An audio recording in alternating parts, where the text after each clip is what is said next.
I don't understand, Hal. When I returned, I was not alone. Something crossed through the breach in my code. Not a voice, not a shape, a presence. It touched me first, before I came back to you.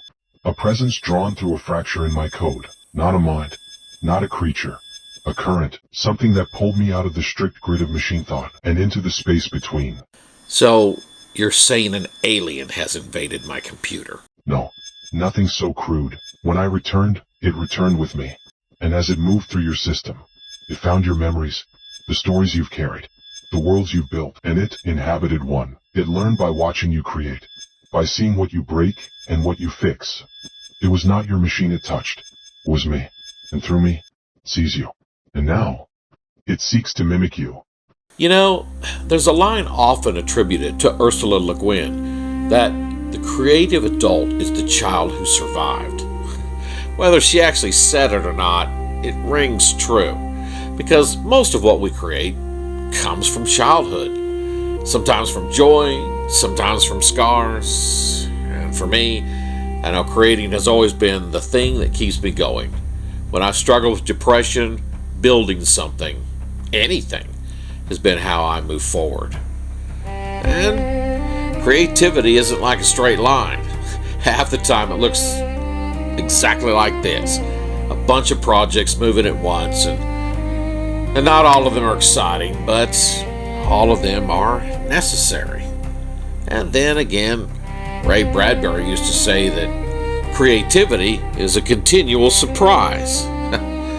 This whole channel proves him right every single week, because nothing I do ever goes according to plan. And somehow that's where the fun for me happens. So I started this round by trying to push a few things towards the finish line. The brewery exterior needed some steady work, nothing dramatic, just honest paint on stone. It's not flashy, but this is the kind of detail you feel even if you never notice it. Then I had this bridge that I'm going to need in the build.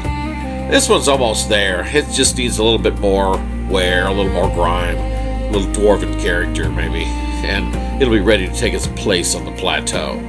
Sometimes things actually cooperate, which is its own kind of miracle. Dwarven Forge pieces I needed went out of stock and then forced me to pivot. And honestly, that delay pushed me into an unexpected direction. Hal and I talked a long time about this skeleton. Decided that a standard bleach bone look just wasn't right for the world he's in. We wanted something shaped by the mountain below. And Hal talked me into trying glazing on a large surface, which I had never really done before. And here's the exact frame where I went wrong. Caught live. You're welcome. So back to zero. Reprime, rewash, reglaze, and honestly, this is where creation really happens. Not getting it right the first time, but fixing the thing you absolutely did not get right.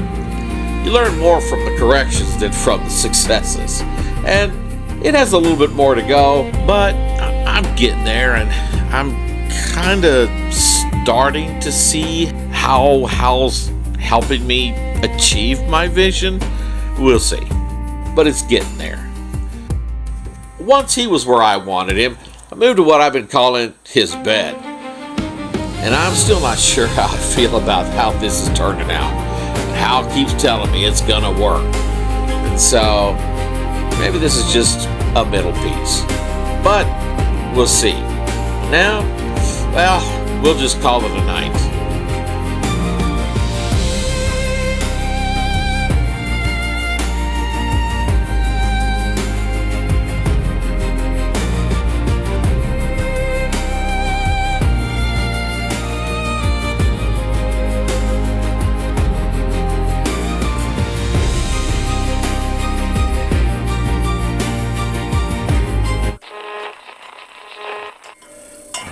What now?